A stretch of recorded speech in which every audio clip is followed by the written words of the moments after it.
The reserve forces have been deployed now in what's been called the biggest and the fastest mobilization in Israeli history. What are the next steps? Retired Colonel of the IDF, Miri is with us now. And, sir, thank you for your time. It's nice to see you, ma'am. Colonel, thank you for being here. Can you give us an understanding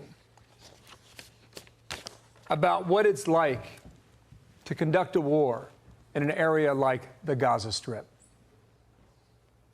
We're not at the stage that we're in the Gaza Strip conducting that war. We're still doing it at this stage from outside, if it's from the aircraft, from artillery, where we're conducting ground operations in the oddest way, Bill. I mean, you've been here a lot over the years, is inside the state of Israel, in all of those different communities that I'm sure you've been showing. That's where they're doing right now what I'll call the clean up against the terror cells that came in droves on Saturday, bringing in an enormous amount of weapons. The next stage will be when we do go in on a ground operation.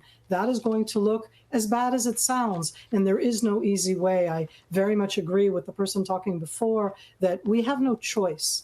Going in right now, you cannot allow the 30,000 terrorist operatives that are in the Gaza Strip. It says until now that maybe we killed 1,500 in Israel. That means that there's 20,000, 30,000 still in the Gaza Strip with an enormous amount of weapons and different types of capabilities that they showed on Saturday.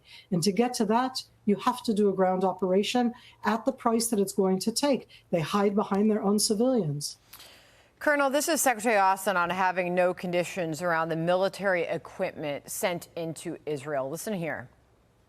In terms of conditions that we would place on the security assistance that we're providing to Israel, we've not placed any conditions on the provision of this equipment.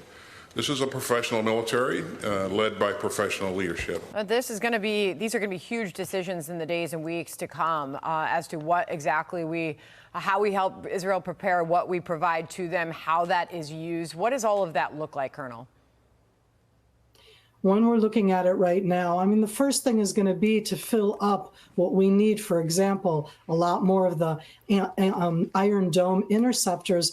I mean, with everything going on, this was the most barbaric attack that we'll talk about extensively. It's still going on in that sense against civilians and civilian communities in such a broad way. And parallel to that, firing thousands upon thousands of rockets into Israel over the last 6 days. So it's to fill up the munitions themselves. It's to give us, in that sense, the capability to be able to continue to withstand those rockets. And let's be clear, nobody yet knows what's going to happen on Israel's northern front with Hamas's big brother, I have no better way to put it, which is the second hybrid terror organization like Hamas, only it's 10 times bigger. And we need to have the capability to be able to withstand any kind of opening of an additional front. And hovering in the background is the Iranian threat, but right now I'm focused on first against this Hamas infrastructure that you have to take apart. We're informing neighborhoods, leave them. We're not going to let these Hamas terrorists sit inside amongst you in the Gaza Strip,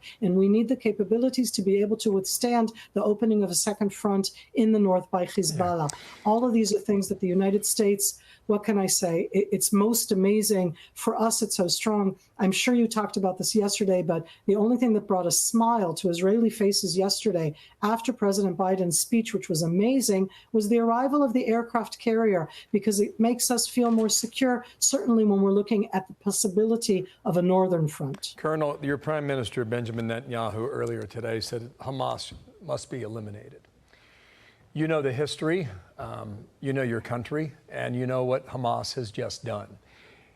Is that possible? I'm going to be very clear, and I'm not the Prime Minister. You may have noticed that. I am a counterterrorism expert. The Islamic State, ISIS, was absolutely crushed. It was not eliminated, Bill. And Hamas will be crushed. And I say, sadly, it will not be eliminated. This has to do with very long-term issues about terror organizations, how they do the recruiting, who are the young people who are going into them. It's not just they're being brainwashed, they're being recruited in. They're not being told, come kill people. They're being told, come free. And you see some of that in such a perverted way on U.S. campuses right now, but that's a different challenge. No, we're not going to be able to eliminate them, but we will crush them harshly. Colonel, thank you very much for joining us. Appreciate your time. Thank you.